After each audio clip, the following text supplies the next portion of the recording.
Bonjour à tous, vous êtes toujours plus nombreux à nous regarder sur la box Orange canal 270 et sur la box SFR canal 354. Merci de votre fidélité.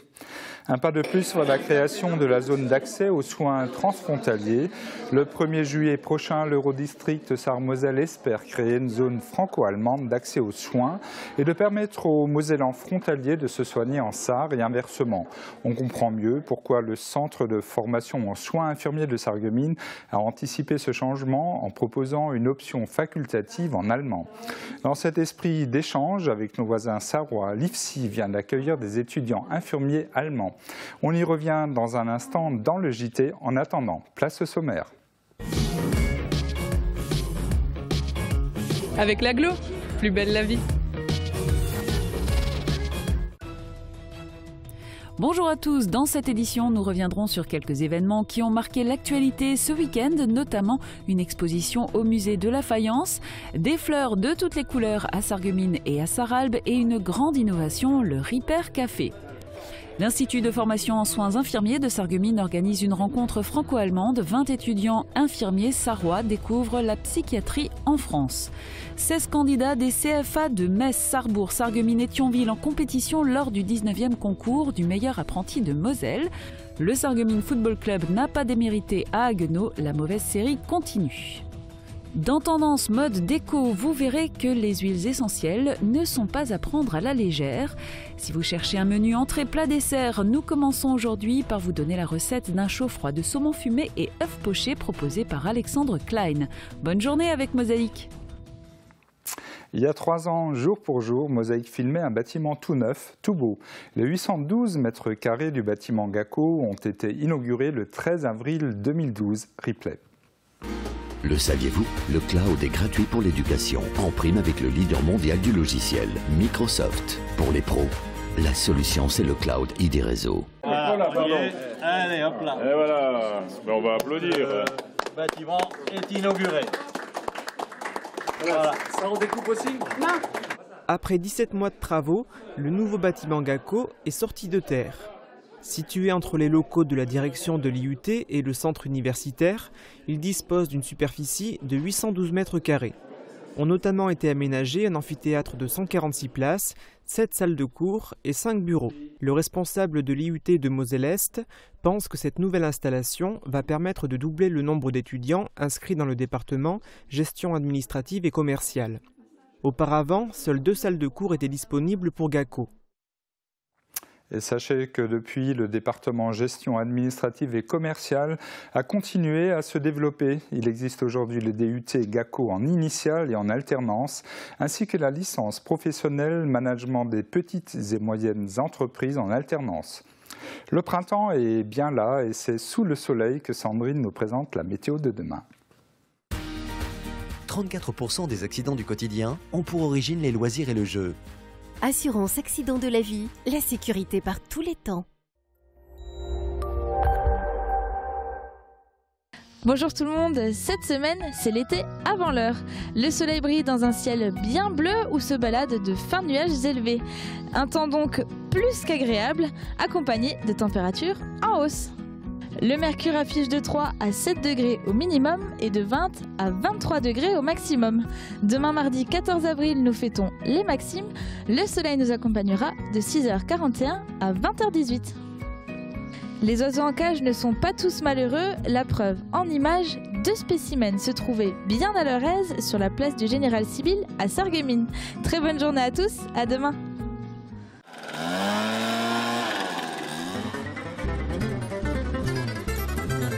Ça fait rire les oiseaux, ça fait chanter les abeilles, ça chasse les nuages et fait briller le soleil. Ça fait rire les oiseaux et danser les écureuils, ça rajoute des couleurs aux couleurs de l'arc-en-ciel. Ça fait rire les oiseaux, oh, oh, rire les oiseaux, rire les oiseaux, oh, oh, rire les oiseaux.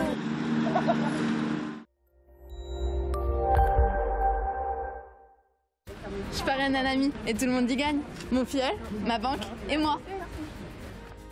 Au Crédit Mutuel, un client satisfait rayonne. Et ce matin, on pouvait lire dans le RL en page région, faudra-t-il dessaler la Moselle? Le comité de bassin Rhin-Meuse se préoccupe de la présence de chlorure dans l'eau de la Moselle et de nitrate dans la nappe de la plaine d'Alsace. Le débat s'anime avec industriels et agriculteurs. Carnaval, c'est pas fini. 40 troupes carnavalesques et fanfares ont animé la cavalcade de Creutzwald. Petits et grands ont répété en chœur le traditionnel Alléop sous une pluie de confettis agrémentés de friandises. Le premier marché paysan de l'année s'est déroulé hier à Erchin. Le succès était au rendez-vous. Professionnels et publics sont venus en nombre. On regarde la suite du JT dans l'info de Mosaïque.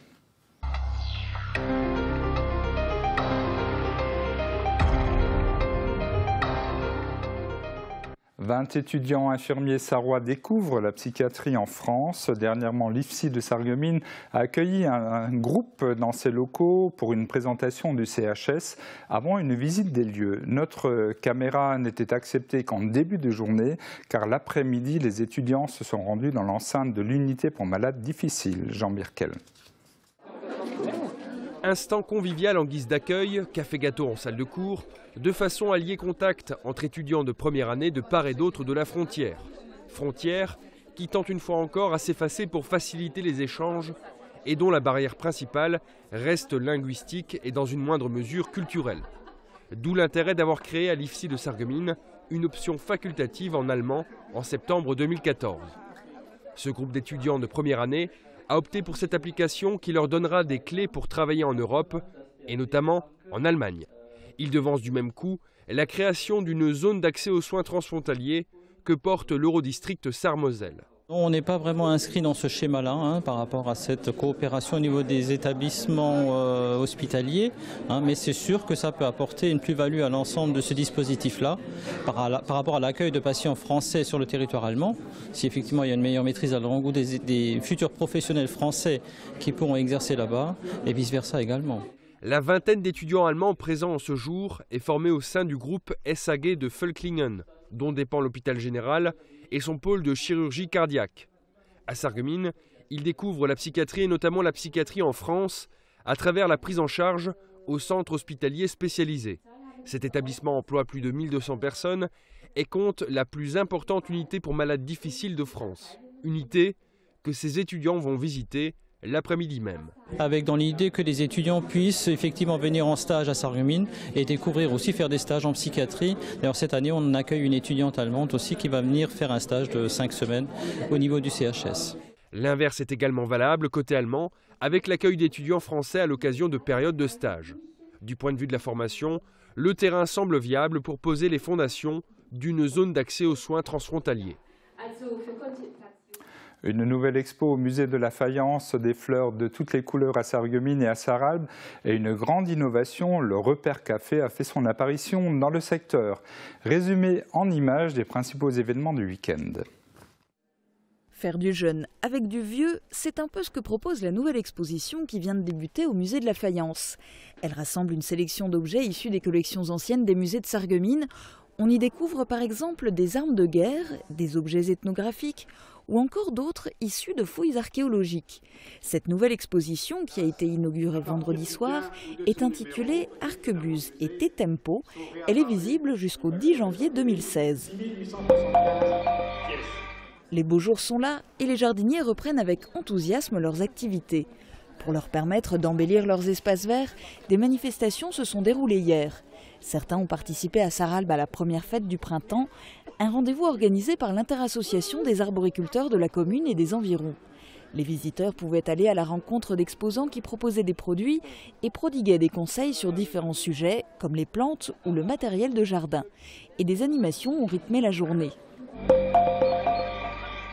À Sarreguemines, c'est une manifestation presque similaire qui se déroulait au jardin des faïenciers, mais à une échelle supérieure.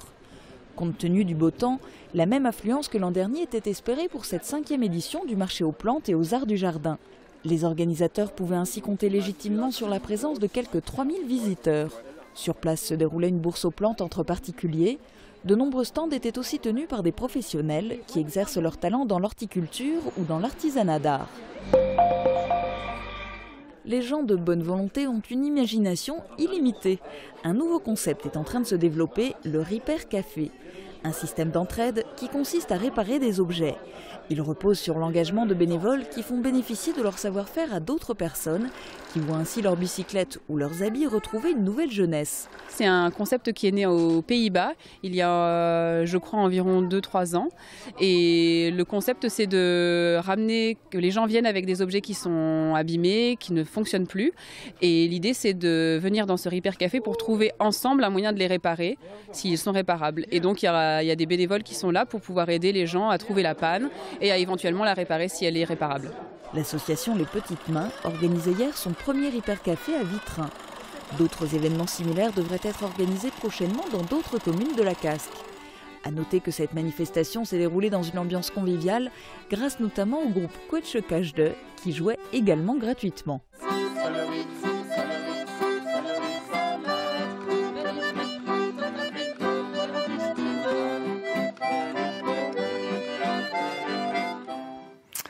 Et côté sport, l'équipe Fagnon du Sarreguemines Badminton Club se déplaçait samedi chez l'entente Nancy-Villers à l'occasion de la 10e et dernière journée de championnat de France Interclub de National 3.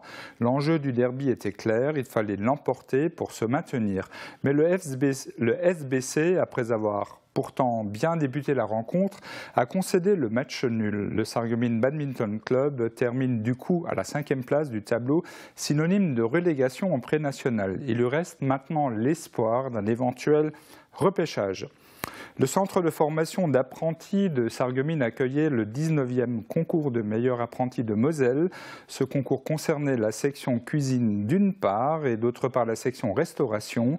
16 candidats des CFA de Metz, Sarrebourg, Sarreguemines et Thionville étaient en compétition. Le sujet de nos confrères de TV Cristal. Mercredi s'est tenu au CFA de Sarreguemines le concours du meilleur apprenti de Moselle. Ce concours est organisé par les 4 centres de formation d'apprentis de Moselle en collaboration avec l'Union des métiers et des industries de l'hôtellerie. Ce concours s'est détaillé en 2 parties, une partie cuisine et une partie restauration, avec chaque fois 2 candidats des 4 CFA de Moselle. C'est le CFA donc, qui est chargé donc, de présenter, c'est au CFA de sélectionner. Alors, soit en faisant un concours interne, pour vraiment avoir une vraie sélection, ou alors de proposer à d'éventuels, ça peut être aussi un merci aux très bons élèves, aux très bons apprentis du cours d'année, ou des cours de leurs deux années d'apprentissage. Les candidats pour la partie cuisine se sont affairés tôt le matin où un jury les évaluait sur la partie technique. Les critères les plus importants, c'est l'organisation, les postes de travail, les postes de sécurité, l'hygiène et après les techniques de travail. Ces jeunes apprentis avaient pour tâche de réaliser 2 plats, une recette imposée de poularde et un plat libre à base de moules. À 11h45, les plats ont été servis au 2e jury chargé de la dégustation. Ce jury était composé de 4 professionnels et de 4 invités extérieurs. Pendant ce temps-là, les 8 candidats au concours du meilleur apprenti de Moselle, section restauration, se préparaient à intervenir. Sous l'œil attentif de 4 membres du jury issus du métier, les candidats ont dû effectuer un certain nombre de tâches comme le service, la préparation d'un mojito, ainsi que la découpe d'une quiche et le filetage d'un poisson devant le client. Dextérité, rigueur, contact et hygiène sont des exemples de critères évalués. Mesdames, Messieurs, le 19e concours Charles Herman du meilleur apprenti de Moselle vient d'avoir lieu. Pour la section restauration, Léa Stucky du CFA de Thionville a remporté la première place. Le CFA de Sarreguemines n'est pas en reste. En effet, il s'est distingué côté cuisine. La première place est revenue à Esra Bilen, apprenti à l'auberge Saint-Jean de Spicheren. Vous savez qu'un meilleur apprenti, que ce soit cuisine ou salle, quelque part, il va être un petit peu visé et il aura l'opportunité, si ça l'intéresse, de rentrer certainement dans une maison où c'est lui qui sera demandé et non lui qui sera demandeur. En 2016, la 20e édition du concours du meilleur apprenti de Moselle se déroulera cette fois à Metz. Frustration extrême, les footballeurs sarregueminois ont une nouvelle fois perdu en championnat ce week-end. Sur la pelouse d'Haguenau, ils ont tenu tête à leurs adversaires jusqu'à cette 56e minute fatale. L'arbitre exclut un joueur du SFC et accorde un pénalty aux Alsaciens. Score final 2-0 pour les locaux. Le reportage de Catherine Henrich, Julien Tesser, Michael Carré et Guillaume Dumonteil. Qui joueront aujourd'hui. Sur le terrain de Haguenau, la mission s'annonçait compliquée pour les footballeurs sarregueminois qui évoluaient en jaune. Les hommes de Sébastien Meyer, dont la dernière victoire en championnat remonte au 13 décembre, affrontaient une équipe très dure à jouer, positionnée dans le haut du classement. En quête de points pour assurer leur maintien en CFA2, les faïenciers espéraient au moins rentrer à Sarreguemines avec ceux du match nul. La première mi-temps était relativement pauvre en occasions franches. La plus dangereuse était à mettre à l'actif des Canaries. Attention, super intervention. Allez, Marquis. C'est le moment. Allez, Strel qui est dans le monde. Bien joué, Strel, face à face. Et le but. Non. Oh là là, le sauvetage sur la ligne. Il a failli avoir le but sarregueminois, on la voyait dedans. Les deux équipes regagnaient les vestiaires sur un score nul et vierge. Le moment décisif de la rencontre intervenait à la 56e minute. À la lutte avec deux défenseurs sarregueminois, le buteur maison Kateb se retrouvait au sol. Sans la moindre hésitation, l'arbitre de la rencontre désignait le point de pénalty. Sûr de lui également, il expulsait Serrati. Ce dernier était pourtant à 7 mètres de l'endroit où s'est déroulée la faute signalée par M. Landry. Selon nos informations, l'arbitre a reproché à Serrati de lui avoir touché l'épaule. Que cette décision soit sévère ou non, Mohamed Kateb ne s'en souciait guère et ouvrait le score. Attention, Kateb qui s'élance. Voilà, l'ouverture du score. Malgré les efforts des joueurs du Sarreguemines FC pour égaliser, ce sont finalement les Alsaciens qui trouvaient une deuxième fois le chemin des filets par l'intermédiaire de Mastronardi, bien servi par Kateb. Dans la foulée, compte tenu de la frustration sans doute, Adrian se rendait coupable d'un mauvais geste et était lui aussi expulsé, laissant ses partenaires à 9. Le score n'évoluait plus. Que de regrets pour les Sarregueminois qui ont fait le boulot, mais voilà, malheureux par rapport à des décisions. Une défaite amère pour les Sarregueminois qui ne méritaient certainement pas ça. Ah non. Le prochain match pour les faïenciers aura lieu le 25 avril au stade de la Blise. Contre Saint-Louis, deuxième au classement, la rencontre s'annonce compliquée, tout comme l'intégralité du reste de la saison. Elle nous fuit, hein. La chance nous fuit. Ouais, on est bien amer du côté du SFC. De nouvelles activités au centre nautique, laissez-vous guider en toute confiance et apprenez à vaincre la peur de l'eau. Les cours d'aquaphobie se destinent principalement aux personnes qui sont attirées par l'eau et qui ont envie de pouvoir nager sereinement dans une piscine, dans un lac ou dans une mer. Et pour les 6-12 ans, l'Aglo propose une façon originale de souffler les bougies de son gâteau d'anniversaire. L'idée est d'inviter les copains et copines au centre nautique et de bénéficier de jeux dans l'eau avec un éducateur sportif. Renseignements au centre nautique au 03 87 28 03 30. Fin de l'info. Restez avec nous. Culture et plaisir gourmand nous attendent après une courte page pub.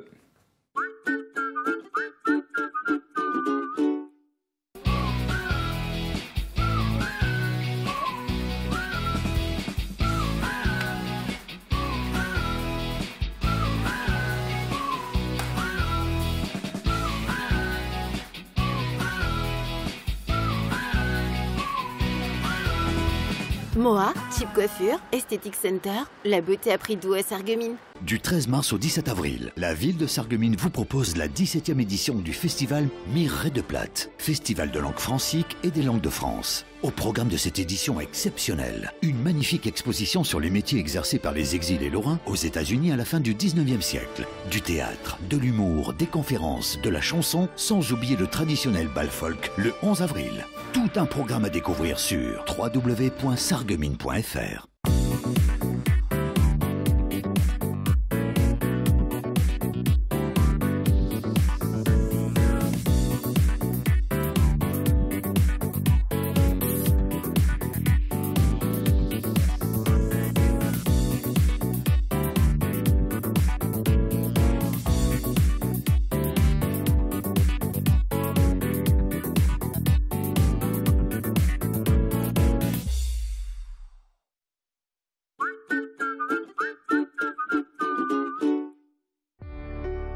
Dans les moments difficiles, on a besoin de professionnels. AVS. Notre métier, vous accompagner.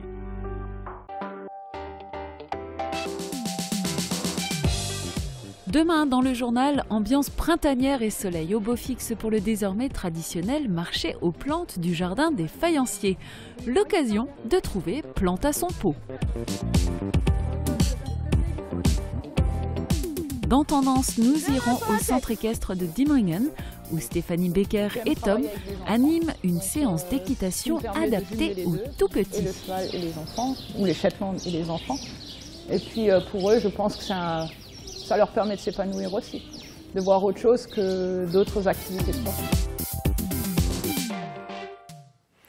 Vous êtes nombreux à emprunter la passerelle menant au casino des faïenceries de la Sarre, mais sans jamais avoir remarqué un détail affiché sur l'un des piliers de ce pont. Sachez qu'en traversant la Sarre sur cette passerelle, vous êtes sur le Freedom Way. C'est la petite histoire du jour.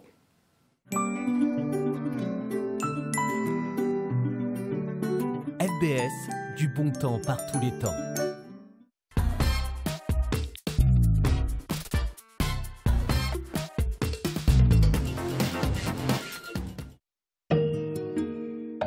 Un chemin de la liberté sur la Sarre, c'est tout un symbole. En décembre 1944, il n'était pas aussi aisé de traverser la rivière. La passerelle qui enjambe la Sarre depuis 15 ans rend particulièrement hommage aux soldats des 134e et 137 régiments d'infanterie US lancés dans la bataille de ces premiers jours de décembre.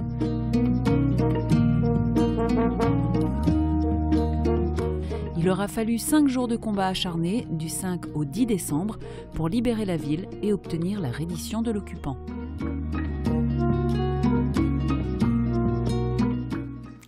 Vous l'avez remarqué, la nature se réveille, les arbres bourgeonnent, les pollens foisonnent et provoquent chez certains le rhume des foins, preuve que la nature recèle des forces auxquelles on ne pense pas et qui peuvent s'avérer néfastes. Aujourd'hui, dans Tendance, nous n'allons pas parler d'allergie, mais vous donner quelques conseils pour vous servir des huiles essentielles. Avec Virch Menuiserie, votre maison devient tendance.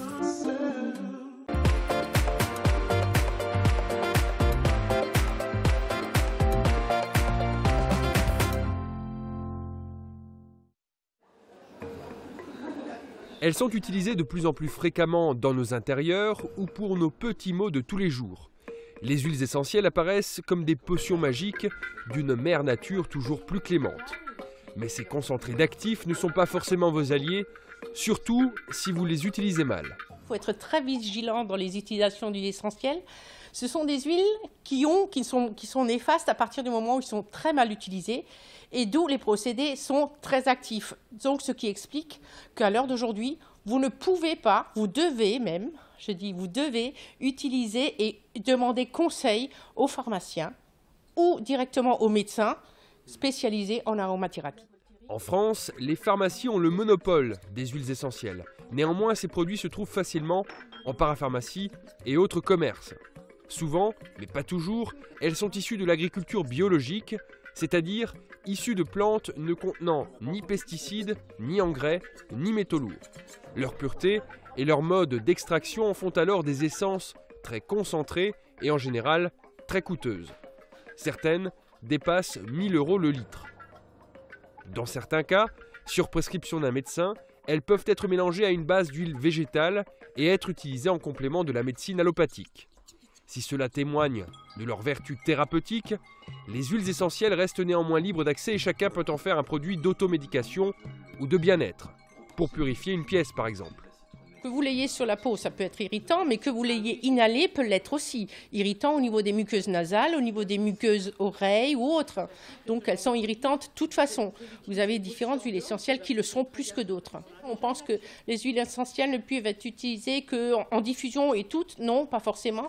Vous avez l'eucalyptus radié qui est une huile essentielle qu'on va utiliser.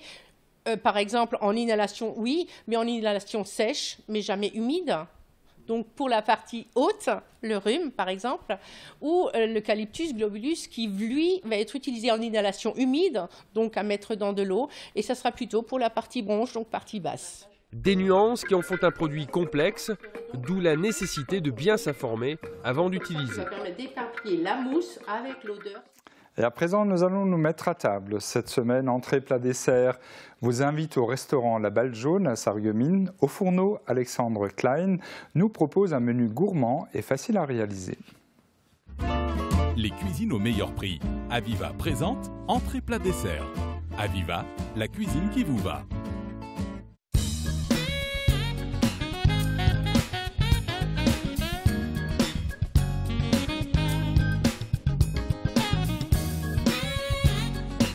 Bonjour, bienvenue à La Balle Jaune. Aujourd'hui, je vous propose en entrée un chaud-froid de saumon fumé sur un lit d'épinards frais et un œuf poché. Dans une poêle huilée, faites cuire rapidement les feuilles d'épinards grossièrement coupées et réservées. Dans une eau frémissante, ajoutez un filet de vinaigre, formez un tourbillon avec une cuillère en bois et plongez-y vos œufs un après l'autre. Laissez cuire quelques minutes, le temps que le blanc se raffermisse un peu. Dans une casserole, versez la crème, ajoutez une grosse noix de beurre et le jus d'un citron. Salez et poivrez et laissez frémir. Ajustez l'assaisonnement avant de servir. Déposez un œuf poché sur un lit d'épinards, couvrez de tranches de saumon fumé et arrosez de sauce. Servez aussitôt.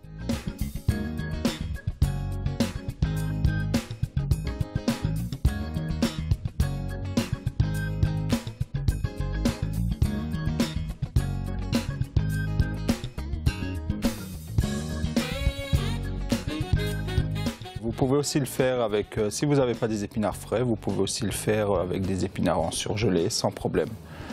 Sur ce, je vous souhaite un bon appétit.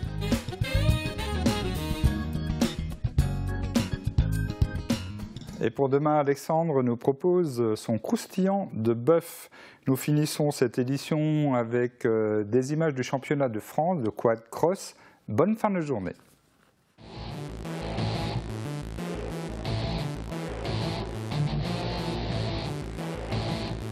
Le premier motocross était en 1963, donc c'est le 76e aujourd'hui. On était jeunes et puis on a voulu faire de la moto et quelqu'un nous a rassemblés. Puis voilà, de fil en aiguille, on a créé le club. Je suis président et depuis bientôt 60 ans.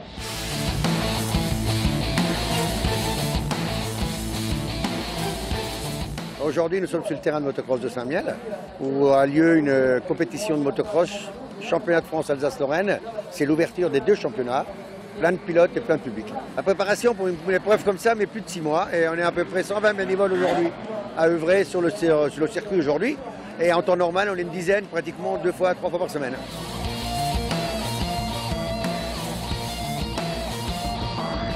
Saint-Miel, c'est un circuit qui est très connu. La motocross, c'est une passion pour nous deux. Et puis voilà, on vient, il fait beau aujourd'hui, on se fait plaisir. C'est la moto, c'est le bruit, c'est le contact. C'est vrai que c'est spectaculaire avec les sauts et tout. C'est surtout l'adrénaline des pilotes quand ils nous racontent un peu les moments qu'ils vivent dans les courses et puis les photos qu'on arrive à prendre parce qu'il y a toujours de belles choses à regarder.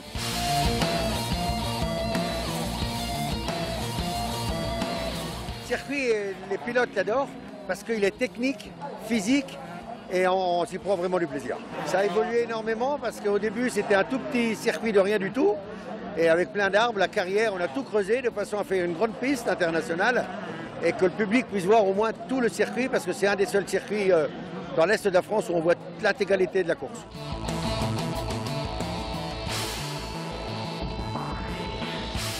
C'est un beau circuit, la terre elle est pas mal. Traduire physiquement, se défonce assez vite. Donc c'est pour ça qu'il me manque un peu de physique à cause de ça. Je me suis pas trop entraîné. Le club a réussi à bien préparer le terrain. Ça fait plaisir d'avoir des courses en Lorraine, pas loin de chez nous.